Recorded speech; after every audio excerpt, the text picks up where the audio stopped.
d'État en Guinée-Bissau. Le président sortant Embalo arrêté, un général prend le pouvoir. Le plus gros scandale électoral de l'année vient d'exploser. Le 26 novembre 2025, à 13h précise, le palais présidentiel de Bissau tombe aux mains des militaires. Umaro Sissoko Embalo, président sortant de la Guinée-Bissau, est arrêté sans un seul coup de feu. Conduit au quartier général de l'état-major et placé en résidence surveillée.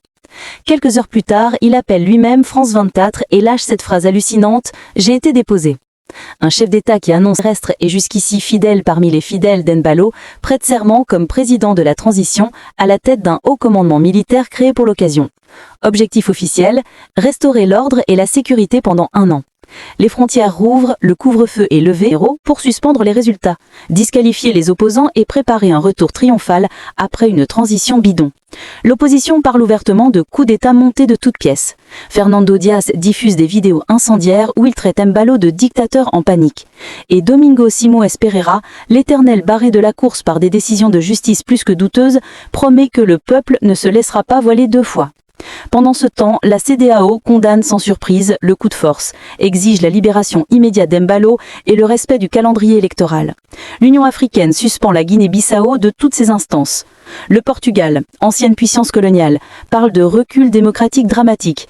Et même les États-Unis, d'attitude discrète sur ce petit pays, menacent de sanctions ciblées contre les putschistes. Mais sur le terrain, les gens ne croient plus aux communiqués.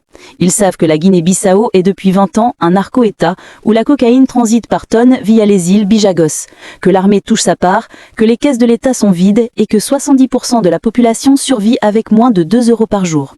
Ils savent aussi que depuis son arrivée au pouvoir en 2020, Embalo a dissous l'Assemblée nationale quand elle ne lui plaisait pas, survécu à 3 tentatives de coup d'État ultra opaques et transformé le pays en terrain de jeu personnel. Alors quand le général Horta Ntama jure de nettoyer le pays de la corruption devant les caméras, beaucoup rigolent jaune. C'est le même général qui paradait aux côtés d'Embalo il y a encore 1 semaine.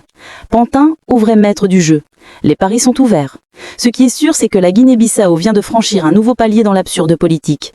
Après 2025, la Guinée-Bissau est devenue le miroir grossissant de tout ce qui ne va plus dans trop de démocratie africaine.